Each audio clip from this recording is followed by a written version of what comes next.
mais um episódio do nosso Pode Sempre, o podcast que fala sobre saúde e bem-estar dos famosos com aquela dose de fofoca que a gente gosta. Eu sou a Juliana Oliveira, estaremos juntos nesse bate-papo gostoso e hoje é um dia mega especial. Eu tô com meu coração muito feliz, eu sou muito fã. Gente, ela é médica, anestesista, apresentadora e, de quebra, ela também ganhou o BBB 20. Thelminha! Ai, Ju, tudo bem? Gente, eu adoro quando o episódio é escurinho, meu Ai, Deus. pois é, que lindeza a gente juntas. Maravilhosa, dá um oi Que pra nossa audiência. Oi, audiência do Pode Sempre. Prazer estar aqui com vocês, que Maravilhosa. delícia. Vamos falar de saúde e fofocar. Hoje a gente vai Sim. ficar aqui de um jeito bem gostosinho. Maravilhosa. Gente, o tema de hoje é saúde de quem salva vidas. Thelminha maravilhosa, vamos começar do início. Bora lá. Como que você adentrou na vida médica? Como que você descobriu que você queria ser médica? Como que foi esse processo? Desde pequenininha, já tinha bebezinha que estava doentinha? Desde pequena, a minha mãe conta que desde a infância eu já comecei a me interessar e falar muito que eu queria ser médica, né? Mas aí ela achava que era só conversa assim de criança. Mas eu era uma criança asmática e eu ia muito ao médico com crise de asma. E ela falava que eu entrava no consultório e virava para o médico e falava: "Oi, eu quero ser como você". De pequenininha. De pequenininha, pois é. E aí eu conto que eu escolhi a medicina, uma porque as matérias da escola, biologia, a parte de corpo humano, sempre foram as que mais me interessavam, assim, Nossa, sabe? meu era educação física. Educação física era o oposto. Eu era o ó na educação física. Mas essa parte de biologia, de corpo humano, eu sempre achei o corpo humano fantástico, assim. A gente está aqui conversando e várias coisas estão acontecendo para a gente poder estar aqui. E aí eu queria entender, né, qual o funcionamento de o que cada coisa acontece em milésimos de segundos. E aí eu falei, vou fazer medicina. E uma das... Sempre foi a sua primeira opção. Sempre foi Que minha primeira legal opção. isso. Na verdade, durante muito tempo, eu tinha como hobby o balé, né? Eu dancei muitos anos balé na minha infância e na minha adolescência. Então, eu tive aquele sonho também de ser bailarina profissional. E houve um momento da minha vida que eu tive que fazer uma escolha. Se eu ia seguir profissionalmente com a dança ou se eu ia continuar nesse sonho de ser médica que já estava há muito tempo. Latente. E aí eu escolhi a medicina pelo interesse, que eu acho que a gente tem que fazer o que gosta. Eu tenho uma família que exigiu muitos cuidados de saúde ao longo de toda a vida. Então, a minha família morreu muito cedo, sabe? Eu não tenho tios, eu não tenho mais avós. Então, tudo isso acho que foi um certo trauma que acabou despertando em mim esse interesse em ajudar as pessoas. Mas então, pelo que eu vi de você, que eu sou pouca fã, gente, muito pouca aqui. Você também tinha feito psicologia, não foi? Sim, porque o vestibular, né, gente, vocês sabem que não é fácil. O de medicina ainda mais concorrido. E eu já... mas tem umas faculdades aí que se você tropeça na frente, Verdade. é que você, né? Verdade. É... Mas será que já está acontecendo isso com medicina? Não deveria, né? Será? Eu acho que medicina ainda exige minimamente um vestibular concorrido, né? Mas, enfim, na minha época, há 12 anos, né, quando eu fiz faculdade, era muito difícil. Eu fiz 2 anos de cursinho pré-vestibular. E estava muito puxado. E como a gente não tinha dinheiro, eu não estava mais aguentando ver minha mãe e meu pai ali super apertados para poder pagar esse cursinho pré-vestibular. Eu ficava na dúvida se eu deveria logo ir para o mercado de trabalho. Então, eu não abri mão de fazer medicina, mas eu sempre falo que eu tenho uns focos e, para não fugir do foco, às vezes eu desvio, arrumo um outro caminho, uma outra estratégia para chegar onde eu quero. Então, a psicologia foi uma estratégia que eu arrumei na minha cabeça naquela época. Eu falei, eu vou arrumar uma profissão que eu admiro e que me dê dinheiro para poder pagar a medicina lá na frente. Então, foi assim que eu cheguei na psicologia. Era menos concorrido, e aí eu coloquei a primeira opção como psicologia, porque eu sempre achei que, se o corpo humano é interessante, a mente humana é tão interessante quanto. Então, eu falei, vou estudar a mente humana, e aí eu vou ter dinheiro para tentar pagar essa faculdade que era praticamente assim, impossível dentro da realidade financeira da minha família. Mas aí você chegou a concluir? Não, aí eu fiz só 1 ano. E aí foi bem, assim, até conto que foi bem engraçado, que no primeiro dia, faculdade de psicologia, né?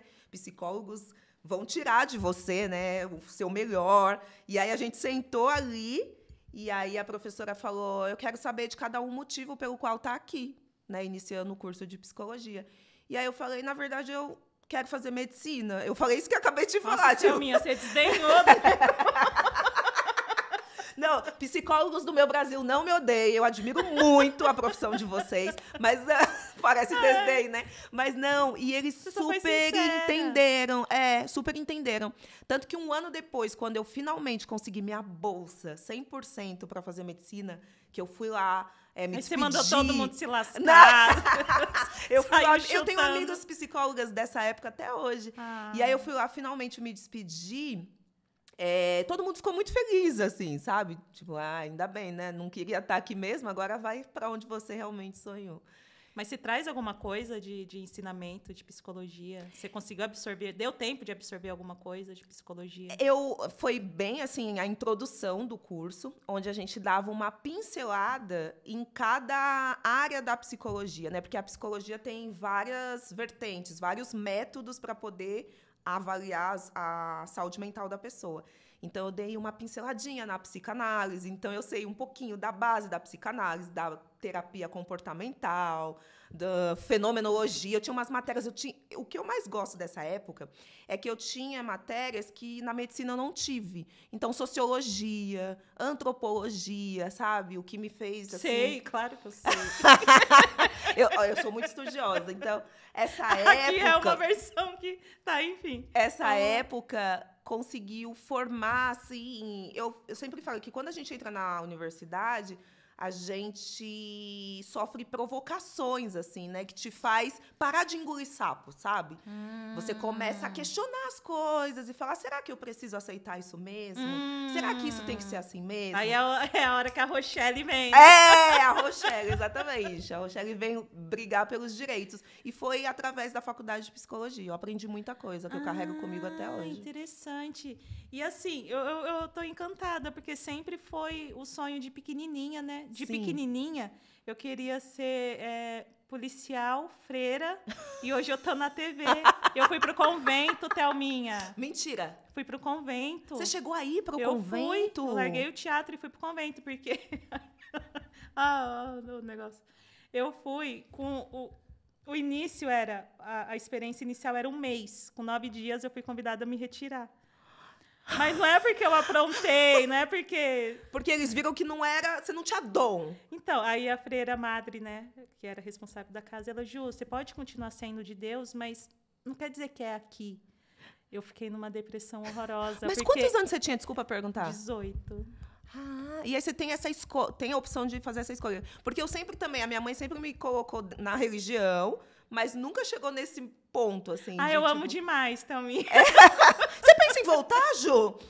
Olha, então, a sensação que eu tive é que nem Jesus me quis. Por isso que me deu um... Thelminha, me fala uma coisa. Qual foi o maior desafio que você encontrou na faculdade de medicina?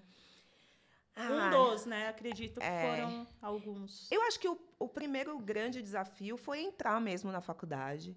Porque... como eu não tinha dinheiro, e aí também, porque não tinha dinheiro, eu percebi que, por mais que eu era uma garota estudiosa, havia uma defasagem, comparado aos meus concorrentes, né? Então, esse foi o momento mais difícil, assim, de entrar. Aí, quando eu consegui entrar, que eu entrei por política afirmativa, eu fui bolsista, 100%. O dia que eu recebi essa carta falando... Tu vai cursar uma universidade que custa R$ 3.500 sem pagar nenhum real. Senhor amado. Então, nesse dia, eu me dei conta, né, do tamanho da responsabilidade que eu tinha para poder chegar nesse diploma, que seriam 6 anos. E aí, o que eu costumo dizer é que entrar na faculdade é difícil, mas sobreviver numa universidade é tão difícil quanto. É outra coisa, né? Sim, porque em 6 anos... quantidade de coisa que acontece na vida de você qualquer pessoa. Você também não pode arrumar outro trabalho, né? Integral, né? Eu tinha aula das 7h30, 8 da manhã até 4, 5 da tarde. Então, não tinha como. Houve uma época que apertou, eu até tentei procurar emprego à noite. Tinha uma locadora naquela época, era locadora de fita cassete, né? E aí eu fui lá, bati para ver se... E era 24 horas naquela época, para ver se tinha emprego. Dormir pra quê dormir? Não, precisava de grana. Tentei conseguir emprego de cuidadora de idosos, aí depois tentei ser monitora, sabe? Monitora de anatomia, essas coisas. Não consegui nada. Meu primeiro emprego foi logo a medicina. Então, as principais dificuldades foram essas. A grana mesmo, que eu falo que na minha faculdade eu passei todo tipo de dificuldade. Só não passei fome. Mas o resto eu passei muito perrengue. Material, tudo envolve eu não dinheiro, tinha né? nada. Tudo eu dava um jeitinho, Thelminha, de ser um jeitinho brasileiro, né? Que a gente está acostumado. Então, não tinha... A internet não era tão disseminada como é hoje. Já tinha, sim, mas a gente tinha que pegar livro, né? Hoje em dia, você consegue ter acesso a vários artigos. Naquela época era um pouquinho mais limitado. Aí não tinha computador, usava o computador da faculdade. Minha do céu. Aí não tinha livro, usava os livros da biblioteca. Que mais? Para conseguir moradia também foi um rolê, assim, até eu conseguir, de fato, encontrar amigas que pudessem dividir comigo valores que eu conseguia pagar. Eu estudava no interior de São Paulo, então tinha que voltar final de semana para ver minha família. Então, foram, assim, momentos bem difíceis. Foram 6 anos bem longos, assim. Na minha cabeça, parecia 12 anos, sabe? Foi bem difícil. E como que fica a saúde mental de quem cursa medicina? Porque não tem vida, né? Eu acredito que dentro da realidade de cada um, né? Porque ali a gente tinha, na minha turma, eu tinha 100 pessoas. Eu era a única pretinha, a única aluna negra da minha turma, de 100 alunos. Então, cada um tinha suas diferentes realidades, né? Tinha eu, que eu acho que era uma das mais pobres, mas também tinham aqueles que podiam não ser tão pobres como eu, mas eram ali classe média e sabiam que o pai e a mãe estavam ralando muito para conseguir conquistar aquela bolsa. E tinha o pessoal com mais privilégio, mas eu acho que um curso tão intenso como medicina acaba dando um arranhãozinho na saúde mental de todo mundo. Lasca todo mundo. Lasca todo mundo. Acho que, lógico, a gente que já vem com um monte de bagagem ruim, de dificuldade, passa todo tipo de aperto, é ainda pior, né? Mas eu acho que até mesmo quem tem mais privilégio acaba se impactando, né? Porque é bem difícil, assim, o dia a dia, a rotina, a cobrança, né? É bem difícil. Provas. Exato, exato. A minha turma, a gente inaugurou um novo método de ensino. Era um momento em que a medicina a maioria das faculdades estavam tentando mudar o método. Então, a gente não tinha mais aquele método tradicional de ter a aula de anatomia, a aula de fisiologia. A gente recebia um problema, e aí que chama aprendizado baseado em problematização, que é PBL. E aí você tinha que resolver aquele problema. Vamos supor, o paciente engoliu uma moeda. Aí você vai estudar a anatomia de quem engole uma moeda. Você vai estudar o que pode acontecer no corpo de quem engole uma moeda e como é que você resolve. Entendeu? Então, enquanto isso, o cara morrendo. O caminho era inverso. Não, morrendo não, era só uma ilustração. O caminho era inverso. Então, para minha turma, eu lembro que foi bem difícil, porque todo mundo chegou assim, cadê o livro? Como é que a gente faz? E sem Google, Deus! Tipo isso. E aí, a gente meio que foi se virando sozinhos até ir na marra. Mas, pegava assim, a pessoa, colocava de ponta cabeça.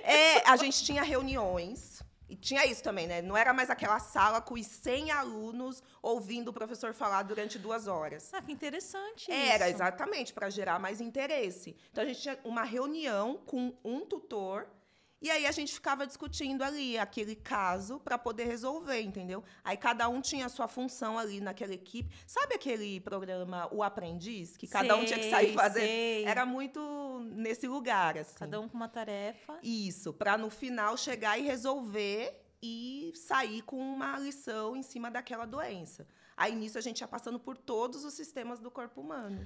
Ah, que interessante. Vocês aprendiam na prática, Bem então. mais na prática do que o Saía método tradicional. Exato. Ah, que da hora. Então, mas a saúde mental continuava arranhada, porque, assim, pressão, né? Aí não tinha nota. Ai, eu lembrei disso.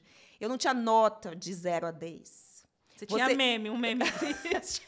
Era assim, você está apto ou não apto. Você ganha um satisfatório ou insatisfatório. Se você ganhasse um insatisfatório, você que lutasse até você ficar satisfatório, entendeu? Então, mas sempre tinha aquelas... A, B, C, não tinha. Não tinha isso, 0 a 10, não tinha isso.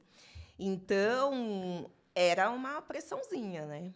Ô, Thelma, te falar, a realidade do que você aprende na faculdade é a mesma quando você assume o hospital?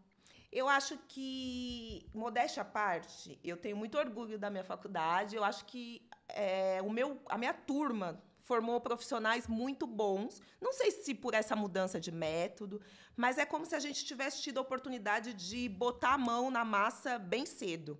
Então, geralmente, nos métodos tradicionais, os alunos iam ter contato com o paciente lá no 5º, 6º ano. A gente não. Eu lembro que no primeiro ano de faculdade eu já frequentava muito o hospital. Tanto que teve uma época que eu fiquei muito doente, porque o hospital é um ambiente contaminado. E aí, naquele estresse do dia... Pois é, menina. Aí, naquele estresse do dia a dia, imunidade cai. Então, eu vivia com amidalite, com asma, com tudo. No primeiro e segundo ano, eu ficava muito doente, porque a gente já adentrava ali o hospital. E aí, depois, vai de cada um. Eu acho que prepara. O que eu tinha sempre na minha cabeça? Eu preciso estar pronta para no dia que não tiver nenhum professor comigo.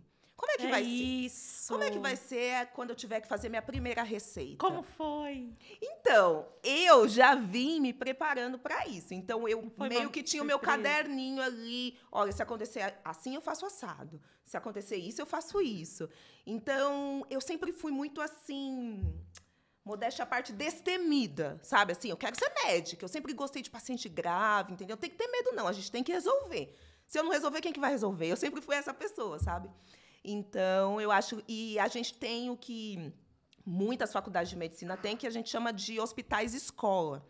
Então, quanto maior o hospital-escola, melhor para quem está se formando, porque você vai conseguir ver muitos casos e vai conseguir ver... coisas diferentes, né, ao longo do seu dia a dia, da sua formação. Aí, nesse caso, o aluno fica com o médico. Isso. São turmas, e aí, geralmente, hospitais e escolas são hospitais da rede pública, né? Então, é como se você estivesse prestando aquele serviço para o paciente, mas, em troca, você também está... servindo de alguma forma. Ajudando no aprendizado, né, dessas pessoas. Tanto os internos, que a gente chama, os acadêmicos, quanto os residentes, né? É uma Grey's Anatomy, eu sei. Todo mundo ama essa fase. Então, é isso, assim, foram muitos pacientes que eu tive a oportunidade de ver e acompanhar, muitos casos, assim. Ai, dá até saudade, sabia? Só não dá saudade, sabe do quê? Do calor. Era um calor em Sorocaba, gente. A gente com aquele jaleco, naqueles hospitais públicos, sem ar-condicionado, com ventilador quebrado. Senhor amado. Era uns perrengão. Coitado dos pacientes, né? Que a gente ainda ficava lá só 1 hora, né? E para quem está nessa fase da faculdade, Thelminha, que se falaria? Qual dica você daria? Vai melhorar? Vai piorar? O que pode acontecer? Então, você falou da importância da saúde mental. Como manter a saúde mental? Eu acho que é você não deixando de fazer coisas que você goste, mas com equilíbrio. Então, que nem eu sempre fui muito festeira. Eu sempre amei fazer outras coisas, sempre amei dançar, amei ser do samba, sou sambista. E durante toda a minha formação médica e também depois trabalhando, eu não deixei isso de lado. Quando o bicho apertava, era para esses lugares que eu corria. Seja uma reunião com uma melhor amiga. Eu lembro que eu tenho uma amiga que até eu estava com ela esse final de semana, ela fez rádio e TV. E ela era bolsista como eu. Então, ela tinha toda uma história muito parecida com a minha. A gente ia para as filas de isenção de vestibular, porque a gente não tinha dinheiro nem para prestar os vestibular. Então, a gente ia lá, a gente descobria na Lan House onde é que estava tendo isenção, ia para a fila para buscar isenção para poder prestar o vestibular. E a gente conseguiu a bolsa de estudo no mesmo ano. Ela foi fazer rádio e TV, eu fui fazer medicina. E nos 6 anos de faculdade, a gente nunca se desgrudou. Tanto que ela é minha madrinha de casamento, a gente se vê. Porque no sábado à noite, a gente se reunia numa padaria, tomava um cafezinho ou um chopinho, e aí eu contava tudo para ela que estava acontecendo na faculdade de medicina, e ela contava tudo para mim que estava acontecendo. Era tipo uma terapia para quem não tinha dinheiro, né, naquela época, para fazer a terapia, entendeu? Então, eu acho que é isso. Você não... Equilíbrio é tudo na vida, né? Então... O que te faz bem precisa estar na rotina, precisa estar ali presente. E lógico, né? Quem tem condições, né, de fazer uma terapia, de ter todo um acompanhamento, melhor ainda. A gente não tinha, então... Pega sua amiga, seu amigo do curso, sextou, gente, vai pro barzinho da faculdade, exato. Tá tudo certo. E as festas de medicina que são as melhores. Por quê? Porque é um curso tão pesado que a galera acaba, né, esparecendo ali nas festas, com moderação. Eu era essa pessoa, porque, assim, eu não podia me desgarrar do que eu tinha, que era a minha bolsa de estudo 100%. Eu não podia nem pensar em repetir de ano. E não tinha essa opção. Não tinha essa opção. Então, eu Era lembro... como se fosse no ao vivo, né? Você não tem opção de errar no quando ao vivo. É ao Quem vivo. sabe faz ao vivo, exatamente. Eu lembro que toda quinta-feira tinha uma festinha, porque faculdade de interior, o pessoal volta para ver suas famílias, geralmente na sexta, final do dia. Então, as nossas festinhas eram de quinta-feira à noite. Pra todo mundo conseguir estar junto. Podia ser a melhor festa do ano. Na sexta-feira, eu tava lá, sexta-feira de manhã, na aula da sexta-feira de manhã, entendeu? Não boicotava nenhuma aula, não. Porque eu morria de medo de perder minha bolsa. Então, era uma aluna, assim, não era a mais nerd da turma, mas também não era aquela, tipo, dane-se, sabe? Não. Eu levava muito a sério, assim, e sempre me dedicava o máximo que eu podia. Mas, óbvio, como todo aluno, né? Tem matérias que você vai melhor, outras que você vai pior. Teve um professor de ginecologia que me deu um trabalho, menina, que eu falei, nossa, quando é que eu vou ficar satisfatória para esse homem? Que ele nunca me dava o Szinho de satisfatório. Mas, no final, deu tudo certo. A ginecologia, então, foi a que você teve mais dificuldade? Não é dificuldade. Era uma prova que tinha uma mamografia para analisar.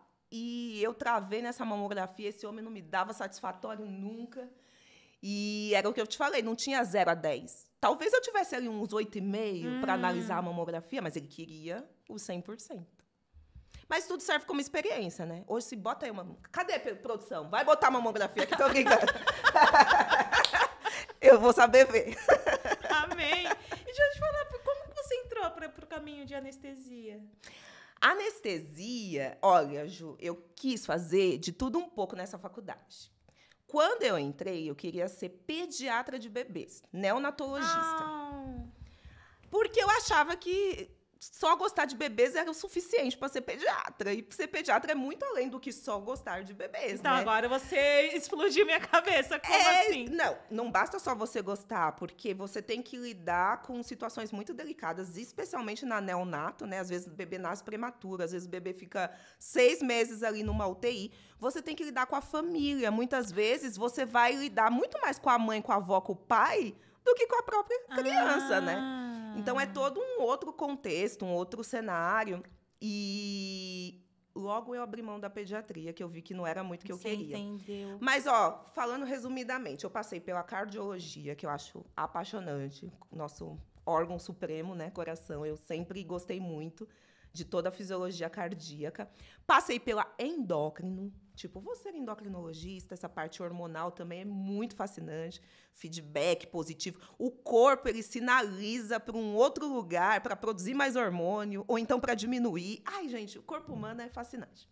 A endocrinologia. Eu tô cogitando virar médica, que você tá falando menina, com tanto... vai tranquilo. Tranquilíssimo, tô brincando. Não, mas eu acho que assim, se gostar... Sempre há tempo. Paixão. Eu amo de verdade. Você passou pelo neonatal, cardiologista. Aí fui abandonando. Aí quando chegou no internato, eu gostava de paciente grave. Então a gente ficava ali no pronto-socorro. E como eu fiz faculdade em Sorocaba, o pronto-socorro atendia toda a região ali da Castelo Branco e chegava muito paciente grave. Eu comecei a gostar de dar ponto, suturar a cabeça, suturar joelho. Comecei a gostar dessa parte. Mas, assim, como que é gostar de uma cabeça aberta? Desculpa, até a galera tá aqui. Como... Não dá medo de costurar um negócio errado, sei lá. Como que é gostar? Na verdade, é como se batesse uma adrenalina para você tentar resolver aquilo, e quando você resolve é muito gratificante, sabe? E aí eu falei, acho que vou fazer cirurgia. Só que aí eu me imaginei, porque isso é muito importante para quem está fazendo medicina, ou qualquer área de saúde, ou qualquer profissão. Você tem que parar um dia e se imaginar fazendo aquilo. Porque às vezes você acha legal, você acha bonito. Mas eu acho chiquérrimo ser piloto de avião, por exemplo. Outro dia, tinha uma mulher pilotando um avião que me levou para o Rio de Janeiro. Eu falei, a mulher é a suprema do universo. Como é que bota esse bicho no ar? Agora, vai eu fazer isso? Não quero, nunca na minha vida, morro de medo. Aí você passa no Datena. Entendeu? Tipo isso, não tem como, não tem como. Então, é importante a pessoa se imaginar fazendo aquilo para o resto da vida dela, ou por boa parte da vida dela. Então, eu comecei a fazer isso. Exercício interessante isso. Né? Tem até um nome isso. É tipo um laboratório mesmo que os atores fazem. A gente tem que fazer, nem que seja mentalmente. E aí, eu não me via vivendo uma rotina de cirurgião. Porque o cirurgião, às vezes, se ele entrar numa cirurgia que dura 12, 15 horas... Nossa, ele vai ter que ficar ali. E aí, muitos... xixi não existe, comer, sei lá para onde é que vai, acho que eles começam a queimar tudo que tem no corpo deles, vai queimando gordura, acho que só não queima músculo, né? Porque sabe que o nosso organismo, para se adaptar, primeiro ele queima tudo que é de carboidrato, depois ele pula para gordura, no último estágio ele vai queimar músculo, né? Que é quando você fica bem sem musculatura, né? Bem magrinho. E eu acho que o cirurgião deve queimar tudo que tem ali de energia, reserva energética fora durante a cirurgia. Né? Então a pessoa acaba e eu não tinha esse psicológico. Eu com fome, eu viro um monstrinho de mau humor. Vira um pincher. Tipo, eu não ia ter esse psicológico. Entendi. E aí, uma outra amiga também. Eu tenho um leque de melhores amigas. Então, essa é outra. Essa fez faculdade comigo. Gabi, um beijo. Aí te falar da outra, a Thaís. A Thaís é da rádio e TV, do audiovisual. E aí a Gabi falou assim, menina, tem uma especialidade que une tudo que você gosta. Faz procedimento, fica no centro cirúrgico, que é a anestesia. Mas a anestesia é uma especialidade que os acadêmicos não têm muito contato. Por quê? Porque não faz muito parte do dia a dia de quem está estudando medicina. Então, é meio que no nosso currículo a gente passa assim pela anestesia. Olha, ele é um anestesista. Prazer, anestesista, sabe? É tipo isso. Você não tem muito contato, uma imersão em anestesia como você tem em pediatria, em ginecologia, entendeu? Ao invés de me mostrar a mamografia, se me tivessem me mostrado a anestesia, já tinha escolhido lá atrás. Aí minha amiga ficou com isso, botando essa pulga na minha orelha. Eu falei, é verdade. E a anestesia é uma especialidade muito legal, porque no final... eu anestesio criança, olha só. Então, se eu gostava de pediatria... tudo. Criança e idoso. Paciente jovem, todos os portes cirúrgicos. Desde uma cirurgia mais simples até uma neurocirurgia, um transplante, uma cirurgia cardíaca. Tudo. Porque existem as subespecialidades. Então, existe anestesista, obstétrico, existe. Mas a nossa formação é para fazer tudo. Geralmente, a nossa rotina você está num hospital, chegou tal cirurgia, você vai saber fazer. Então, é muito legal. E a gente faz procedimento. A gente entuba, passa acesso central, faz os bloqueios. Hoje em dia, a anestesia evoluiu tanto que a gente usa ultrassom. Então, a gente pega um ultrassom, localiza o nervo e anestesia só o seu braço, se você vai operar o braço. Só uma parte muscular aqui, para você não sentir dor quando você acordar. Então, a anestesia é muito amplo. Tem anestesista que se especializa em dor. Dor, gente, é uma coisa muito interessante de ser estudada. Você entende como o corpo humano é maravilhoso, até na hora de você tentar evitar a dor, as formas corretas de você evitar que aquela dor se perpetue. Então, tudo isso me fez apaixonar pela anestesia. 3 anos de especialidade, né, de residência. Então, fora os 6... eu fiz mais 3.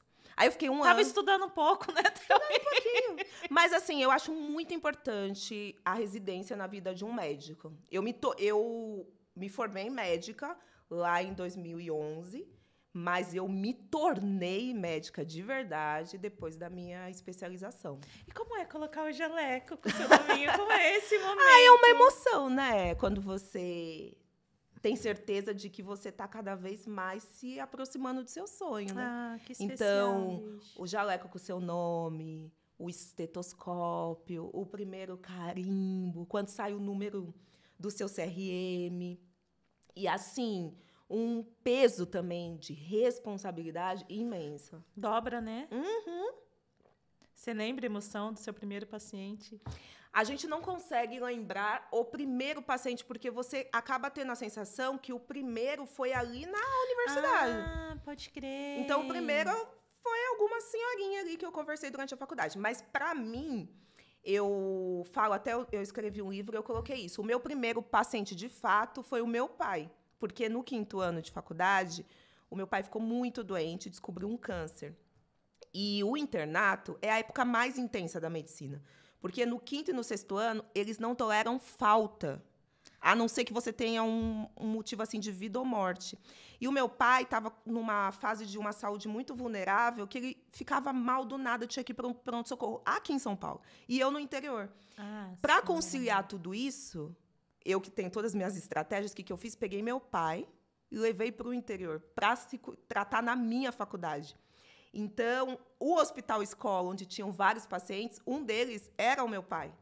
Entendeu? Então, eu falo que ele foi o meu primeiro paciente, de fato, porque eu acompanhava toda a vida dele ali, e aí saía, ia para a aula, aí voltava para ver se ele estava bem, olhava os exames dele no sistema, então... Você conseguiu ser presente sem faltar à faculdade. Exato, porque eu não tinha, como eu te falei, eu tinha muito medo de perder a bolsa, eu não tinha essa oportunidade. Aí, de saúde mental, esse foi o pior momento durante a faculdade. Nada pesou. Como eu te falei, a dificuldade financeira não pesou tanto, não ter livro, não ter nada. A hora que bateu mesmo, que eu tive um episódio de depressão, foi quando eu tive o meu pai como paciente. Tudo acontecendo ao mesmo tempo. Aí faltou força, aí eu comecei a perceber que eu não estava bem, aí procurei ajuda, mas como eu não tinha dinheiro, nem convênio, aí um professor de psiquiatria me cuidou de mim. Pediu para eu ir no consultório dele, aí terapia não tinha dinheiro para fazer, ele me medicou. E com a medicação eu consegui me formar, cuidar do meu pai. E aí, no dia da formatura, eu fiz uma homenagem para ele, para esse professor de psiquiatria. Que emocionante. E como você lida com pessoas que falam hoje em dia que médicos são frios? Depois de uma história de vida dessa. Eu acho que essa coisa de médico ser frio vem muito no lugar de que, de repente, quando você toca a sua profissão de uma forma muito rotineira, acaba entrando no automatismo, né? Então, muita gente...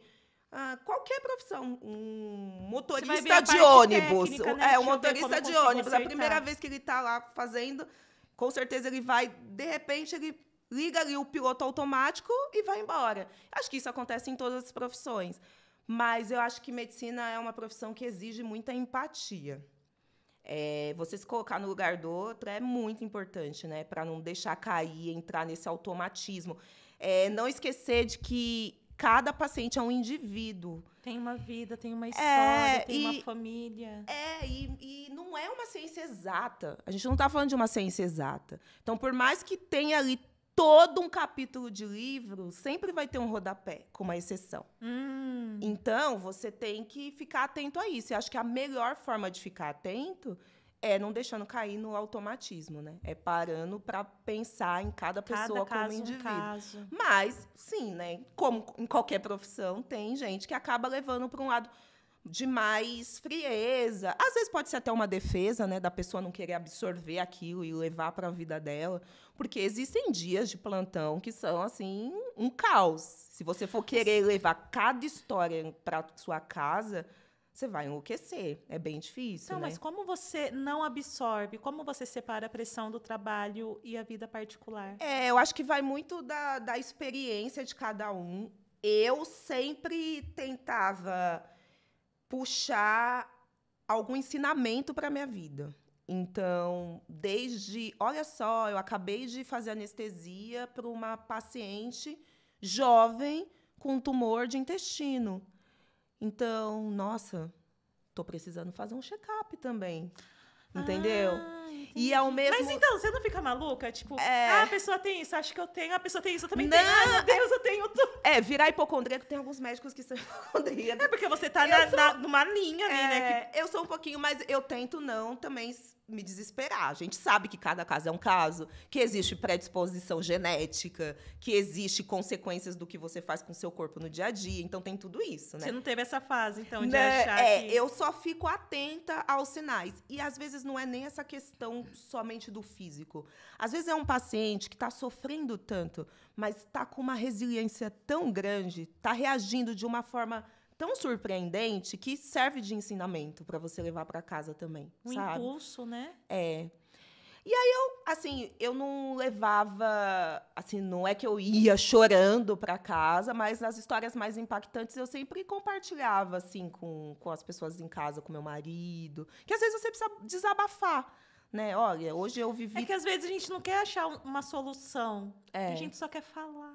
Exato. Às vezes, só quer falar. Porque meu marido tem dessas. Às vezes, ele acha solução. Eu, não, amor. Não tô te pedindo ajuda, só tô te pedindo escuta. Deixa eu falar. Então, acontece muito. Acho que é importante saber falar. E, mais uma vez, assim como na faculdade, ter os seus momentos também de desligar, né? De desconectar. A hora que você tá no hospital, você tá no hospital. A hora que você muito necessário, volta para casa, acabou seu dia ali, né? E um médico que não cuida da sua saúde, muito menos da sua saúde mental, quais são as consequências, Thelminha? Eu acho que isso acontece... É um pouquinho de, acho que, autoconfiança também, né? De dizer, se acontecer tal coisa, eu vou sentir, eu vou perceber. Sensação que tem um controle de tudo, né? Eu não sou essa pessoa. Eu acredito muito na medicina preventiva, que se você tiver que ter qualquer doença, quanto antes você descobrir, melhor, para você poder correr atrás de um tratamento, de uma orientação. Então, eu sou a pessoa do check-up, a pessoa que pego toda a minha família e falo, já fez check-up esse ano? Mãe, sogra, marido, eu mesma. E tento cada vez mais ficar atenta aos sinais, né, do corpo. Saúde mental, eu também tento não subestimar. Como eu te disse, durante uma boa parte da minha vida eu não tinha condições mesmo de fazer uma terapia, mas conforme eu fui evoluindo financeiramente, eu coloquei isso também como prioridade na minha vida. E não abro mão de fazer as coisas que eu gosto. Não abro mão. Isso é muito necessário, né? Já teve uma válvula de escape. Com certeza. Já teve dia que eu saí de um plantão destruída fisicamente. Mas para não completar o combo da destruição... Colocou o saltinho, foi para onde? Para a escola de samba, meu bem. A escola de samba eu sempre... Eu estou completando 20 anos esse ano de Mocidade Alegre, que é a minha escola de samba aqui de São Paulo. Minha melhor terapia durante muito tempo. Porque ali, você entra ali, dificilmente você vai ver alguém triste ali dentro. Não tem como, né? Não tem como, entendeu? Então, aquilo é arte, cultura e religião para alguns. Então, que delícia. Eu saía de lá renovada, cansada fisicamente, mas renovada mentalmente. E isso vale para um futebol, para qualquer coisa que a pessoa goste de fazer, né? Entendi. Uma praia, tomar um banho ali de sal grosso. Exato. Às vezes nem precisa gastar dinheiro. Um banho de... Gente. Cada um consegue de alguma forma aí. E deixa eu falar, você estava falando de check-up. Como é feita a rotina de um check-up, por exemplo, para uma pessoa saudável? A pessoa não precisa estar doente. Qual a rotina de se fazer check-up? Então, porque acho que já tem um tempinho que eu não faço. Olha só, dona Juliana, tem que fazer. Geralmente, a gente orienta para o paciente procurar ajuda médica, orientação médica, independente da idade, anualmente. E aí vai variar de caso a caso, de acordo com a sua faixa etária, de acordo com as suas comorbidades. Se você tem, que nem você falou, uma pessoa saudável, geralmente anualmente. Aí, dependendo do colega que cuidar de você, vai falar, volta daqui 1 ano, 2, entendeu? Tem exames. Volta na semana que vem, a gente Ou volta na semana que vem, Então, por isso que é importante nunca abandonar, não esperar o seu corpo manifestar um sinal ou sintoma para você buscar ajuda, sabe? Medicina preventiva é tudo, assim, você consegue. Nós, mulheres, né, já temos o nosso checklist, os homens também têm os deles, então é importante. E independente de idade, viu, gente? Tem gente que subestima, porque é adolescente. Hoje em dia, adolescente tem tanta demanda, né? Essa parte de saúde mental, né?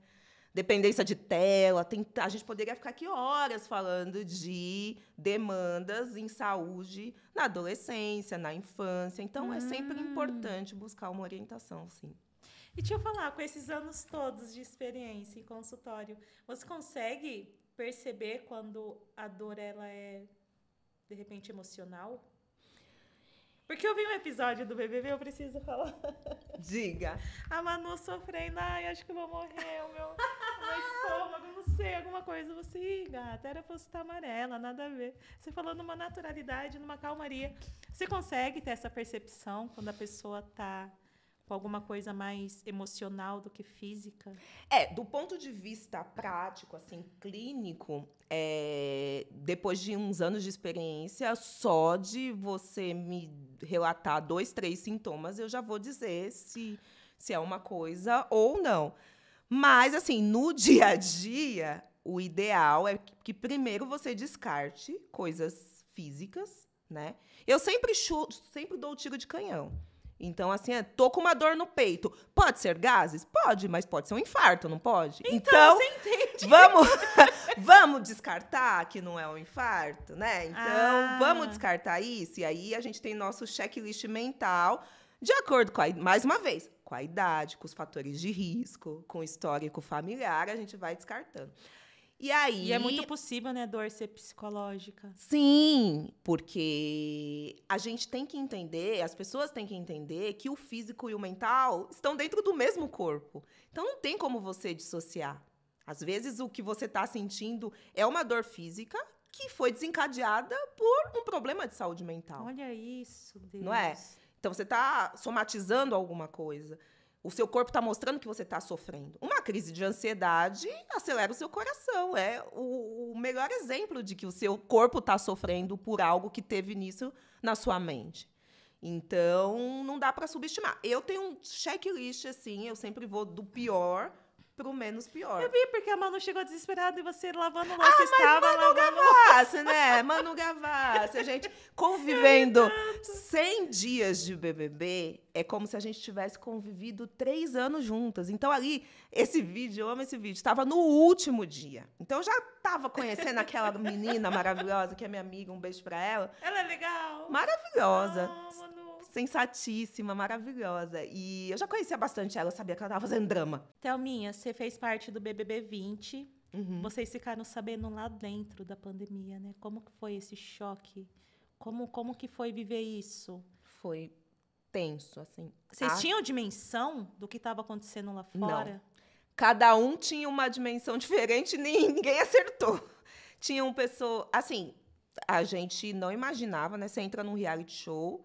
Eu estava muito focada, eu queria muito participar do BBB. E eu lembro que um tempo antes, eu imaginei, nossa, e se acontece alguma coisa? Mas e se acontecer alguma coisa, eu falava assim, se estourar uma guerra? Mas eu pensava em guerra civil, assim, eu não pensava em guerra sanitária, uma crise sanitária. Coisa assim? Eu cheguei a pensar, assim, mas não em algo relacionado à saúde, né? E aí, acho que porque eu estava numa zona de conforto e já estavam começando a falar de Covid em dezembro, né, de 2019, mas uma coisa assim bem de leve. Muito raso, e eu estava totalmente imersa ali na seletiva de BBB, eu nem vi. Quando o Thiago Leifert entrou e falou, num primeiro momento, eu fui realista, mas eu fui bem meio termo. Eu nem fui a que ficou desesperada, mas também nem fui a que ficou cética, porque teve todo tipo de reação. Tinha aquelas pessoas que falavam, não, isso daí não aconteceu, não tá... Isso dentro do BBB, né? Não tá acontecendo. Quando a gente sair, resolveu. Tinha gente que, nossa, o mundo tá acabando. E eu falei, gente, é quarentena, então, quando a gente sair daqui, já teremos completado a quarentena e vai estar tudo bem, eu acredito na ciência, eles devem estar atrás da vacina e beleza. Eu pensei isso. Mas, ainda assim, era muito difícil para a gente conseguir mensurar a proporção de como estava aqui fora. Porque esse início, para quem estava aqui fora, foi muito assustador. E a gente não viveu isso. Então, para a gente imaginar como foi, até hoje eu pergunto para minha mãe, para o meu marido, como foi o dia que vocês souberam que vocês iam ter que ficar dentro de casa, confinados. Porque, na minha prática, eu tinha tido contato com H1N1, que foi uma epidemia, mas não chegou a ser uma pandemia, né? Então, eles falando para a gente que não estava tendo futebol, que os voos tinham sido cancelados. Não, cancela voo, tira futebol. A gente ficou um pouco assim. E aí, depois, a gente começou a ter... Não tinha mais visita, né, na casa, assim, de artistas. E nem shows. Começou a ter só as lives. E aí, a gente... Cada notícia caía pra gente como uma bomba, assim, sabe? Eu lembro que teve uma vez que foi algum MC mandou um vídeo pra gente, aí ele foi rimar, e ele falou, o Brasil vai sair dessa, a gente vai superar. E pra gente, assim, meu Deus, o que é que tá acontecendo? O Brasil vai sair dessa como? Porque a gente achava que era uma quarentena. Tipo, as pessoas estão em casa, mas tá tudo bem. Porque eles falaram que tinham só 2 casos e nenhum óbito. Aí, quando a gente saiu... E realmente foi verdade. Só que passaram-se meses, né? Que a gente ficou sabendo, acho que foi comecinho de março. Foi um pouco depois de quando começou a pandemia de fato, que eles tomaram a decisão de manter a nossa edição e contaram pra gente. E a gente só foi sair quase em maio. Então, foi muito difícil. E mais difícil ainda quando a gente saiu, porque a sensação que eu tinha é que eu estava entrando num filme de ficção científica. Né? Assim. E você ficou na linha de frente ainda. Eu fiquei um tempo... aí, quando eu saí, foi um turbilhão de coisas, né? Mesmo com a pandemia, eu fiz muita coisa de dentro de casa, assim, né? Trabalhei muito. E aí, quase um pouco menos de um ano, aí teve a crise do oxigênio em Manaus e aquilo me impactou bastante. E aí, eu fiquei 10 dias na linha de frente, assim.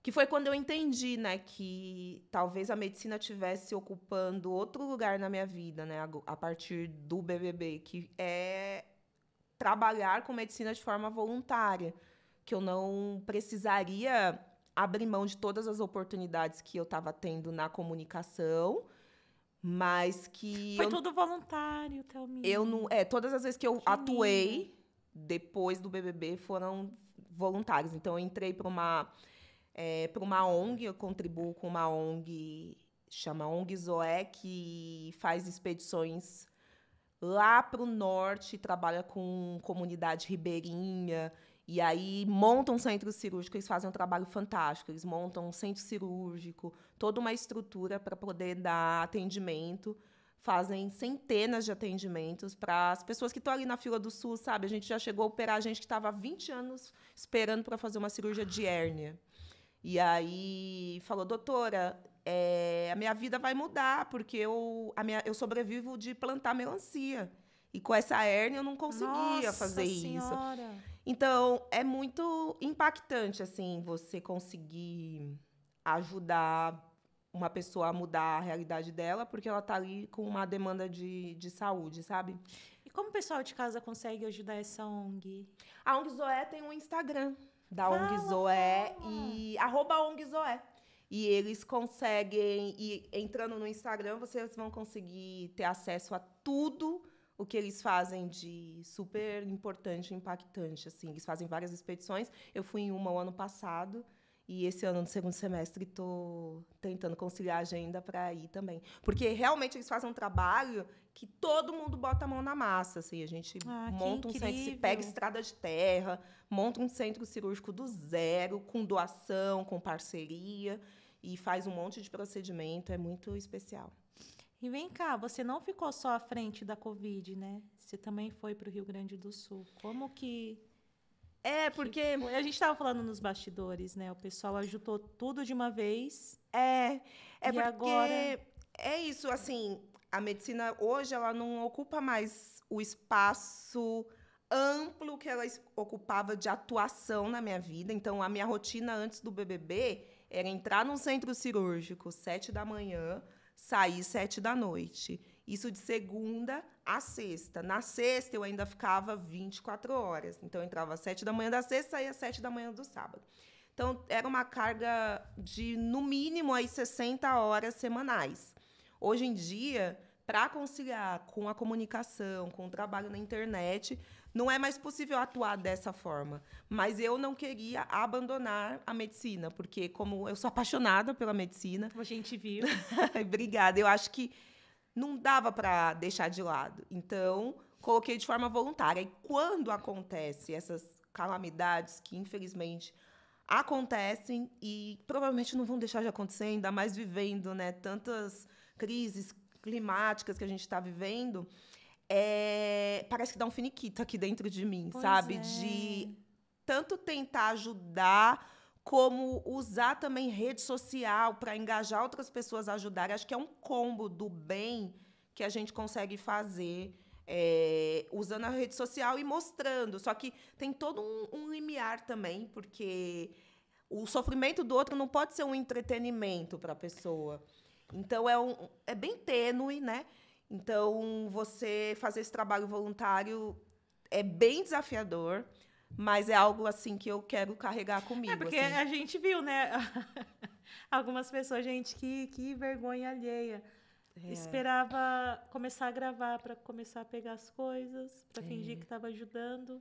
Isso é muito triste. Eu acho que o voluntariado, a melhor definição é você deitar a cabeça no travesseiro à noite, saber por que você fez aquilo. Você consigo mesmo sabe o motivo que você está fazendo aquilo. E o que você vai trazer para a sua vida, porque não é só a gente que está ajudando, você também está sendo ajudado. A saúde mental, a gente volta abalado? Volta destruída. Eu voltei destruída, porque é sempre uma sensação de que você poderia ter feito mais. Mas, mais uma vez, a resiliência do povo gaúcho me impactou de uma forma que você consegue transportar aquilo para o seu dia a dia, sabe? Então, se eu estou na minha casa, às vezes a gente reclama de umas coisas tão supérfluas, que é tão simples de serem resolvidas. Aí você vê uma pessoa que perdeu tudo, que saiu da casa dela só com a roupa do corpo. Você não se sente nem no direito, né? De reclamar, entendeu? Vai resolver, isso é fácil de ser resolvido. Então, você começa a valorizar as coisas. Eu voltei querendo abraçar os meus cachorros. Eu sou muito sensível com animal. Então, você deve ter visto um cenário... Eu vi cachorrinho rouco de tanto latir pedindo ajuda, sabe? Então, eu voltei muito sensível e valorizando o que eu tenho de melhor, que é a minha família, entendeu? Minha casa, meu marido, meus cachorros, minha mãe, entendeu? Minha família, meus primos. Então, o voluntariado, a gente está ajudando, mas se a gente parar para pensar, a gente também está sendo muito ajudado, sabe? Eu me sinto assim quando a gente grava o Teleton. Sim. Quando eu saio de lá, eu falo do que eu estava reclamando, meu Deus do céu. Tem gente que sobrevive com um terço do que a gente tem. É insano isso. Agora, deixa eu te perguntar. A gente falou do BBB e tal. Como que ficou a sua cabeça acontecendo tudo isso, mais a fama? Quando você saiu. Não deu uma bagunçada, Thelminha? Essa questão da fama dá uma bagunçada. Porque demorou para cair minha ficha. Vencedora. Ainda mais a minha edição, que misturou pessoas que já eram famosas e nós, os pipocas anônimos. Então, demorou cair minha ficha, sabe? De que a nossa edição tinha tido uma repercussão imensa, assim. Porque estava todo mundo em casa. Todo mundo em casa. Então, eu voltei e o aeroporto estava vazio, assim, entendeu? Estava vazio. E demorou para eu ter contato com as pessoas mesmo e entender essa quando coisa. Teve... Não, é muito carinho. Você sentiu a Rihanna. Até lá. Não. Até hoje é muito gostoso, assim. Todos os lugares que eu vou, as pessoas reconhecem, tratam com muito carinho, assim. É muito gostoso, assim. Tudo tem seu ônus e bônus, né? E acho que a fama... O melhor caminho que eu encontrei para a fama é manter o pé no chão. É saber que fama é muito relativo. É um tal de... Exato. Que se você tiver o pé no chão, você vai saber lidar. Entendeu? E aí eu falava, não vou subir para a cabeça, porque senão a queda pode ser muito dolorosa. Então, vamos ter o pé no chão. Foi muito tranquilo, então, para você. E aí fui tocando as coisas, entendeu? E aí, como a gente estava conversando também de bastidor, começa a ter um leque de possibilidades que a gente nem imaginava. Então... Como é um artista chamando você pelo nome? Pois quando você sai, não é estranho? Gente, eu ainda fico chocada. Ela chegou sabendo meu nome. Eu ainda fico assim. É muito... Assim, gente? Eu saí, dei de cara com a... que eu existo? Eu dei de cara com a Preta Gil, falando o meu nome do meu marido, falando que era minha empresária. A Isa, tanta gente, né? E é muito doido isso, né? É muito doido. Aí como que não sobe pra cabeça? Mas a maioria dos artistas, eu conheci à distância primeiro. Foram muitas lives, muitas coisas à distância por conta da pandemia. E aí, hoje em dia, eu encontro vários que eu falo... Nossa, eu tenho a sensação que eu já te conheço há muito tempo, porque a gente já teve algum contato à distância, virtual. E só agora eu tô te conhecendo pessoalmente, assim. Mas, assim, essa parte do carinho dos artistas, gente... É insano, é a parte que me dá muito orgulho, assim, porque eu nem imaginava. E ainda mais, de novo, numa edição com outras pessoas famosas, eu falava, os artistas estão torcendo para eles, né? Não para mim, né? Lê do engano. E quando eu vi a quantidade de gente que me ajudou, que puxou mutirão e que gosta de mim de verdade quando me encontra nos eventos, assim, é muito gostoso. Casada com o Denis, casadinha, há quantos anos? A gente vai fazer 8 anos agora, no final do ano, mas a gente tá juntos há 15. 15 anos, como chega uma hora que você vai perdendo as contas. Eu vou fazer 8 também. Sério? 8 anos. E passa rápido, né? Quando é bom, passa rápido. Eu acho que passa super rápido. Passou. Eu casei em 2016, 2016. O Denis é um companheiro, assim, de vida que eu tenho. Eu conheci o Denis no caos, na época das vacas magras. Eu jurava que você ia falar CAPS. Não, o assunto. Desculpa. Saúde mental. Eu conheci o Denis no CAPS, a saúde mental não estava muito boa, gente. Mas aí, um a outro, a gente se ajudou. No caos. No caos de... vida financeira ruim, tudo ruim. E ele me ajudou muito, assim, sabe? Então eu falo... que importante. Vocês se conheceram, então, na época da vaca magra. A vaca magérrima. A vaca magérrima. Vestindo 34. Exato, a vaca vestindo 34. E ele foi um grande parceiro, assim, porque foi bem naquela época que eu te falei que meu pai diagnosticou o câncer. Então, além de ser meu marido, ele é meu melhor amigo, assim, desde aquela época que a gente se ajuda muito. E o nosso casamento, literalmente, então, é na alegria e na tristeza, porque a gente já passou muita coisa junto, na riqueza e na pobreza, porque a gente também vendia o almoço para pagar a janta. O Denis é um cara que, quando... Ele era mecânico, quando eu conheci ele...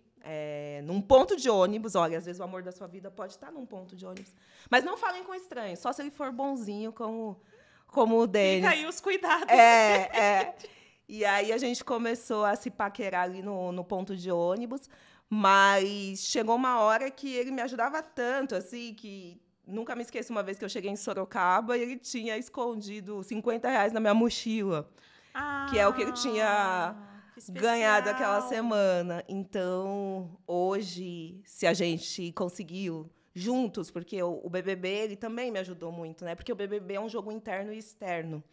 E exige, hoje em dia, com as redes sociais, que você tenha uma pessoa que te conheça de verdade aqui fora. Ele que cuidou das suas redes? É ele que montou uma equipe de 3 pessoas, então era ele mais 3 pessoas, para administrar as minhas redes.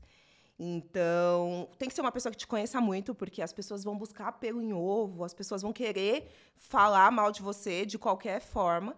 Uma pessoa que tenha a saúde mental em dia, porque senão... E uma pessoa que articule a seu favor aqui fora, né? Então, essa pessoa tem que te amar de verdade, né? Vocês são melhores amigos mesmo, então. Sim, ele me conhecia muito a ponto de tomar as decisões que eu acho que foram, assim, cruciais para eu pra gente conseguir. Eu falo que a gente venceu juntos, eu lá dentro e ele aqui fora. E o abraço da Vitória, como foi quando você saiu? Menina, pois é. E aí eu queria aquele BBB raiz, né? Com show da Ivete Sangalo, plateia, bexiga. Não teve. Nem minha mãe conseguiu ir para o Rio de Janeiro, porque estava no auge da pandemia. Então, eu só consegui encontrar com ele no hotel. Uns 5 quilos mais magros, uma zoeira profunda, assim, porque a família sofre demais, né, quando a pessoa tá lá dentro. Eu imagino, já tive amigos confinados e amigos, não era nem da família. Já dá eita! Porque o que eles contam é que não tem nada mais doloroso do que ver alguém falando mal de quem você ama e você não consegue mudar a cabeça daquela pessoa. Chegou uma hora que ele é que falava para os meus amigos, não adianta brigar na internet, vai votar para ela não sair do... Muda o foco. Muda o foco, porque não vai adiantar. Ainda mais mulher preta, né, que acaba tomando um hate aí ainda pior na internet, né? Então, foi sofrido, mas valeu a pena. Deu tudo certo. Pretinhos no poder, é sobre isso. E hoje a gente está trabalhando juntos, né? Que ele é do audiovisual, então me ajuda bastante. Que demais. Agora vocês têm que comprar um ônibus para fazer uma tour. É verdade. Olha, essa ideia do ônibus é boa, hein, Deise? Eu sempre quis ter uma van para fazer de casinha. Verdade, viajar de ônibus. Já pensou? Gostei da ideia. Que delícia. Thelminha, o papo foi maravilhoso. Eu não quero que você saia daqui nunca mais. Não, vamos ficar conversando aqui. Eternamente. Vamos ficar igual cirurgião, que não faz xixi, não come, não faz nada, até queimar tudo. Aqui. Vai ficando. Deixa eu te falar. Manda um recado para alguém que estiver em casa, estiver passando por uma situação delicada, especial, e de repente não tem esse suporte para ir no psicólogo, psiquiatra. Para uma pessoa que deve estar, com certeza, vai ter alguém que precisa desse recado seu. O que você falaria para essa pessoa? Eu acho que a primeira coisa que a gente tem que fazer é praticar o autoconhecimento. Então, só você vai saber dizer se você realmente está precisando de ajuda, porque às vezes você está num ambiente acolhedor, você tem uma rede de apoio e você não está conseguindo botar para fora o que você está sentindo. Não está conseguindo deixar nítido para as pessoas que você está precisando de ajuda. Então, acho que a primeira coisa é falar. Por isso que hoje em dia a gente tem vários, né, meios da pessoa pedir ajuda, tem o CVV, né, 188. É verdade. Para as pessoas, como que é? Você liga as qual pessoas número? podem ligar 188. É 188, né? Que eu estava na dúvida. Tem um 190, confundi se era 198, mas não. É 188, o CVV. E pode pedir ajuda. Mas eu acho que o que a gente falou aqui é muito verdade. Você falar com alguém da sua confiança, verbalizar. Pra fora. Às vezes você não consegue falar com alguém da sua família, mas você vai falar com um amigo. Às vezes não consegue falar com um amigo, mas vai falar com a família, vai falar com o irmão. E, na medida do possível, né, dentro da realidade de cada um, buscar ajuda profissional, né? A terapia, né? O remédio, quebrar esse tabu de que remédio para a saúde mental é coisa de um doido. Exatamente, né? Saber que, assim como as doenças crônicas, pressão alta, diabetes, que precisam de um medicamento de uso contínuo, às vezes você também vai precisar de um medicamento de uso contínuo para manter sua saúde mental em dia e tá tudo bem, né? O importante é que você esteja bem. Então, acho que é isso, é não relativizar suas próprias emoções, seus próprios sentimentos, que às vezes é difícil, a gente quer se fazer de forte, né?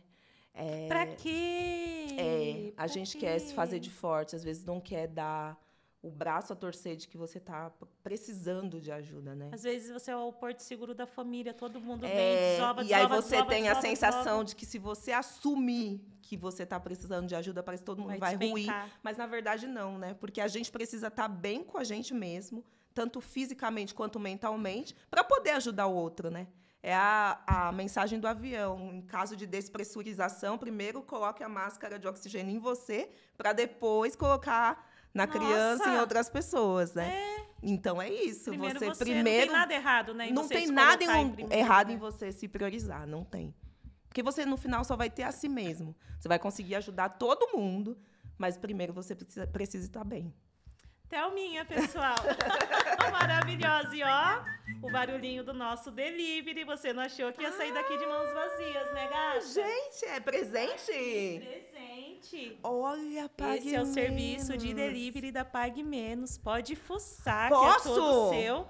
Gente, esse é o serviço de delivery da Pague Menos. É só você maravilha. ligar 4002-8282, pedir os seus produtos, que a Pague Menos leva onde você estiver, até no podcast. E você também pode fazer as suas compras pelo pagmenos.com.br ou no app Pague Menos e receber como preferir, inclusive com clique e retire. Você faz as suas compras online ou pelo televendas e recebe na loja mais próxima e sem fila. Curtiu, Thelminha? Não, eu tô amando. Aqui é saúde na veia, né? E no rosto, em todo lugar, no corpo. Farmácia gente. é saúde, gata. Olha isso! Protetor solar, protetor solar facial. Tem até acelerador de bronzeado, meu bem. Gel pós-sol. É o quê? Isso aqui é um convite pra gente ir pra praia, cuidar da nossa saúde mental, relaxando. É isso! Gente, hidratante facial. Tem de tudo aqui. Obrigada. Isso. Obrigada, Paguei Menos. Amei. Limpeza facial. Arrasou. É todo um skincare aqui. Eu amei. Amei mesmo. Maravilhosa. Muito obrigada, gente. Muito obrigada. Olha, hidratação pro corpo. Thelminha, mora nesse episódio, não precisa ir embora, não. Vamos ficar aqui, eu te falei. Vamos incorporar aqui os cirurgiões do nosso Brasil, que ficam aí salvando a saúde na mesa cirúrgica, porque o anestesista ele ainda consegue ser rendido. Então, a anestesia é uma especialidade muito unida. Então, você manda mensagem pro colega, oi, preciso fazer um xixi, tomar um café, aí seu colega vai lá. Você tem a opção de te rende. O cirurgião. Então a gente vai ficar aqui agora, falando de skincare, a gente vai ficar aqui até alguém render a gente. Mas, ó, pra finalizar, vamos fazer um bate-bola? Eu falo uma palavra, você não precisa responder só com uma palavra. Pode ser com uma menção curta, assim, mas pode ser? Tá. Mas tu não tem pegadinha, não, né? Com esse teu lado humorista, não. Eu sou muito de boa. Você viu? Não teve nada, não teve extintor. Não teve nada. Tá bem tranquilo. As pessoas ainda têm essa visão de mim, sabia? Mas não, aqui é tranquilinha. Então, eu vou falar uma palavra e você tenta resumir ao máximo que você puder. Tá bom. Bora? Bora. Ser médica é... Ser médica é utilizar o meu conhecimento para tentar ajudar as pessoas de alguma forma. E, acima de tudo, a realização de um sonho. Samba. Samba é um dos pilares da minha vida, a minha melhor terapia. Saúde mental. Saúde mental é você estar bem consigo mesma para tocar os seus problemas do dia a dia. É você estar se sentindo apto, com vontade de viver, para poder correr atrás de todos os obstáculos aí que possam surgir e que surgem na vida de todo mundo. BBB. BBB. São 3 dias muito marcantes na minha vida e um deles foi o dia que terminou meu BBB, que eu venci o BBB. Então, BBB, mais um sonho realizado e um dos dias mais especiais da minha vida. Marcou demais, né? Imagina. Demais. Por último, um sonho que você ainda quer realizar. Ser mãe. Você vai voltar aqui, então, com Pretinho a Pretinha, gente. Episódio de Dia das Crianças. Sim, voltarei. Se puxarem a mim, vão ser assim, falantes. Se puxar o pai, minha gente, vai só dar um oizinho, assim. Mas a gente vai amar de qualquer jeito. Maravilhosa. Thelminha, agora eu tenho um pedido para você. Fala pro pessoal se inscrever no nosso canal, compartilhar. Oi, gente. Olha só, depois de um bate-papo gostoso como esse, e tenho certeza que muitos virão, vocês não podem perder. Então, inscrevam-se no canal do Pode Sempre com essa maravilhosa Ju, que tá aqui arrasando. Eu adorei. Vamos pedir alguma coisa para comer, bebê? A gente vai ficando. A gente vai ficando por aqui, mas aqui vai ficar eternamente. Beijo, até o próximo episódio.